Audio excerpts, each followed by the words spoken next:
ഈശോമിശിഹായ്ക്ക് സ്തുതിയായിരിക്കട്ടെ. വിശുദ്ധ പൗലോസ്ലീഹ റോമാക്കാർക്ക് എഴുതിയ ലേഖനം 14-ാം അധ്യായം. സഹോദരനെ വിധിക്കരുത്. വിശ്വാസത്തിൽ ഉറപ്പില്ലാത്തവനെ സ്വീകരിക്കുവിൻ. അത് അഭിപ്രായ വ്യത്യാസങ്ങളെക്കുറിച്ച് തർക്കിക്കാനാകരുത്. ഒരുവൻ തനിക്ക് എന്ത് ഭക്ഷിക്കാമെന്ന് വിശ്വസിക്കുന്നു, ദുർബലനായ മറ്റൊരുവനാകട്ടെ സസ്യം മാത്രം ഭക്ഷിക്കുന്നു. ഭക്ഷിക്കുന്നവൻ ഭക്ഷിക്കാത്തവനെ നിന്ദിക്കരുത്. ഭക്ഷിക്കാത്തവൻ ഭക്ഷിക്കുന്നവനെ വിധിക്കുകയും അരുത്. എന്തെന്നാൽ ദൈവം അവനെ സ്വീകരിച്ചിരിക്കുന്നു. മറ്റൊരാളുടെ സേവകനെ വിധിക്കാൻ നീ ആരാണ്? സ്വന്തം യജമാനന്റെ സന്നിധിയിലാണ് അവൻ നിൽക്കുകയോ വീഴുകയോ ചെയ്യുന്നത്. അവനെ താങ്ങി നിർത്താൻ യജമാനന് കഴിവുള്ളതുകൊണ്ട് അവൻ നിൽക്കുക തന്നെ ചെയ്യും. ഒരുവൻ ഒരു ദിവസത്തെ മറ്റൊരു ദിവസത്തേക്കാൾ വിലമതിക്കുന്നു. വേറൊരുവൻ എല്ലാ ദിവസങ്ങളെയും ഒരുപോലെ മതിക്കുന്നു. ഓരോരുത്തർക്കും തങ്ങളുടെ മനസ്സിൽ ഉത്തമ ബോധ്യമുണ്ടായിരിക്കട്ടെ. ഏതെങ്കിലും ദിവസം ആചരിക്കുന്നവൻ കർത്താവിൻ്റെ സ്തുതിക്കായി അത് ആചരിക്കുന്നു. ഭക്ഷിക്കുന്നവൻ ദൈവത്തിന് കൃതജ്ഞത അർപ്പിക്കുന്നത് കൊണ്ട് കർത്താവിൻ്റെ സ്തുതിക്കായി ഭക്ഷിക്കുന്നു. ഭക്ഷണം ഉപേക്ഷിക്കുന്നവൻ കർത്താവിൻ്റെ സ്തുതിക്കായി അത് ഉപേക്ഷിക്കുകയും ദൈവത്തിന് കൃതജ്ഞത അർപ്പിക്കുകയും ചെയ്യുന്നു. നമ്മിൽ ആരും തനിക്ക് വേണ്ടി മാത്രം ജീവിക്കുന്നില്ല, തനിക്ക് വേണ്ടി മാത്രം മരിക്കുന്നുമില്ല. നാം ജീവിക്കുന്നുവെങ്കിൽ കർത്താവിന് സ്വന്തമായി ജീവിക്കുന്നു, മരിക്കുന്നുവെങ്കിൽ കർത്താവിന് സ്വന്തമായി മരിക്കുന്നു.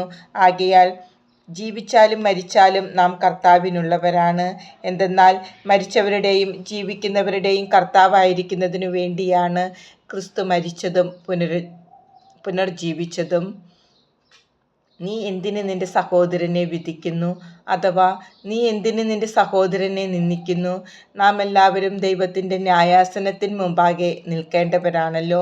ഇപ്രകാരം എഴുതപ്പെട്ടിരിക്കുന്നു: എല്ലാ മുട്ടുകളും എൻ്റെ മുമ്പിൽ മടങ്ങും, എല്ലാ നാവുകളും ദൈവത്തെ പുകഴ്ത്തുകയും ചെയ്യും എന്ന് കർത്താവ് ശപഥപൂർവം അരുളിച്ചെയ്യുന്നു. ആകയാൽ നാം ഓരോരുത്തരും ദൈവത്തിൻ്റെ മുമ്പിൽ കണക്ക് ബോധിപ്പിക്കേണ്ടി വരും. ഇടർച്ച വരുത്തരുത്. തന്മൂലം മേലിൽ നമുക്ക് പരസ്പരം വിധിക്കാതിരിക്കാം.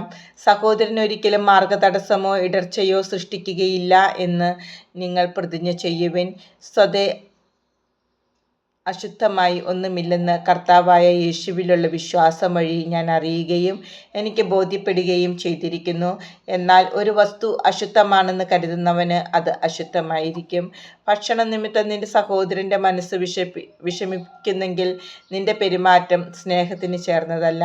ക്രിസ്തു ആർക്കു വേണ്ടി മരിച്ചുവോ അവനെ നിന്റെ ഭക്ഷണം കൊണ്ട് നശിപ്പിക്കരുത്. അതിനാൽ നിങ്ങളുടെ നന്മ തിന്മയായി നിന്ദിക്കപ്പെടാതിരിക്കട്ടെ.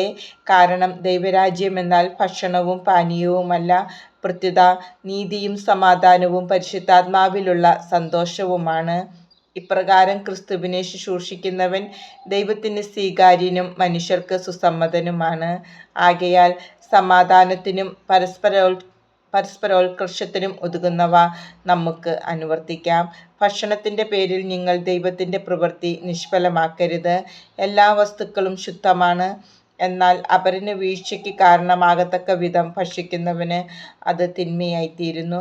മാംസം ഭക്ഷിക്കാതെയും വീഞ്ഞു കുടിക്കാതെയും നിന്റെ സഹോദരന് പാപകാരണമാകുന്നതൊന്നും ചെയ്യാതെയും ഇരിക്കുന്നത് നല്ലത്. ഇക്കാര്യത്തിലുള്ള നിന്റെ വിശ്വാസം ദൈവസന്നിധിയിൽ പരിരക്ഷിക്കുക. താൻ അംഗീകരിക്കുന്ന കാര്യങ്ങളിൽ മനസാക്ഷി കുറ്റപ്പെടുത്താത്തവൻ ഭാഗ്യവാനാണ്. സംശയത്തോടെ ഭക്ഷിക്കുന്നവൻ ശിക്ഷിക്കപ്പെടും. എന്തെന്നാൽ വിശ്വാസമനുസരിച്ചല്ല അവൻ പ്രവർത്തിക്കുന്നത്.